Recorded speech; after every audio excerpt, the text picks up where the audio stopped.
안녕하십니까? 오늘은 사무엘하 23장 다윗이 말년에 하나님께서 자기에게 행하신 일들에 대해서 기록하고 있는 내용을 살펴보려고 합니다. 다윗은 자신이 비천한 중에 하나님의 은혜로 높임을 받았고 하나님께서 자기에게 약속하신 그 약속의 말씀을 이루시고 나라를 세워간 것에 대해서, 그리고 나라를 세우기 위해서 수고한 용사들에 대해서 소개를 하고 있습니다. 다윗은 자신이 하는 모든 말들이 스스로 하는 말이 아니라 하나님의 영을 통해서, 하나님의 영이 자신을 통해서 말씀하신다고 기록합니다. 이는 다윗이 얼마나 하나님과 깊은 관계에 있는가를 보여주고 있는 말씀입니다. 예수님은 요한복음 15장 7절에 너희가 내 안에 거하고 내 말이 너희 안에 거하면 너희는 무엇이든지 원하는 대로 구하라. 그리하면 이루리라 말씀하셨습니다. 주님과 깊은 교제에 있는 사람들이 어떠한가를 보여주고 있는 말씀입니다. 하나님과 깊은 교제의 사람들은 그 말 한마디 한마디가 인간적인 말이 아니라 하나님의 말씀을 하게 되겠지요.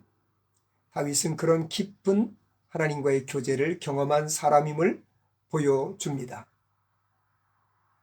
3절과 4절에는 하나님께서 다윗을 평가하는 내용이 기록되어 있는데요. 사람을 공의로 다스리는 자, 하나님을 경외하는 자라고 평가하십니다. 지도자로서 최고의 평가를 받았다고 볼 수 있습니다.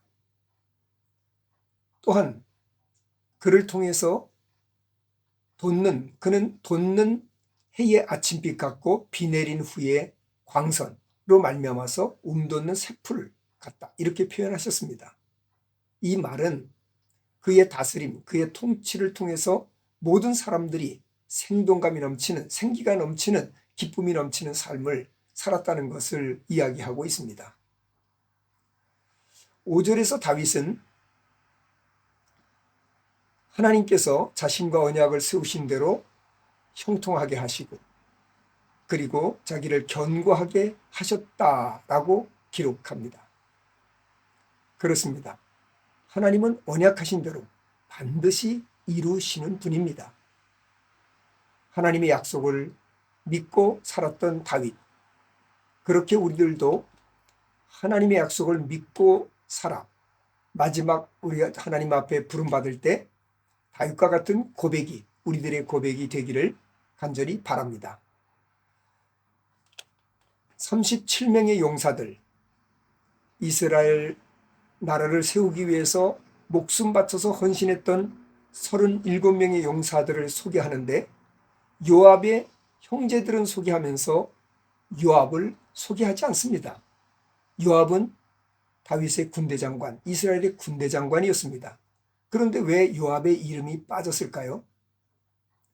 요압은 능력 있는 군사였습니다. 무술이 뛰어난 사람이었습니다. 용맹이 뛰어난 사람이었습니다. 그런데 왜 그 이름이 빠졌을까요? 아마도 이스라엘 공동체를 세우는 데는 자기 중심적인 사람은 필요가 없다고 말한 것은 아닐까요? 6, 7절 말씀, 사악한 자, 가시나무 같은 자는 결국 저들을 다루기 위해서는 철장이 필요하다 하셨던, 그래서 저들을 가시나무는 결국 땔감으로밖에 쓸 수 없다 하신 그 이야기가 요압에 대해서 이야기한 것은 아닐까요? 우리의 삶은 요압과 같은 인생이 아니라 다윗과 같은 인생이 되었으면 참 좋겠습니다.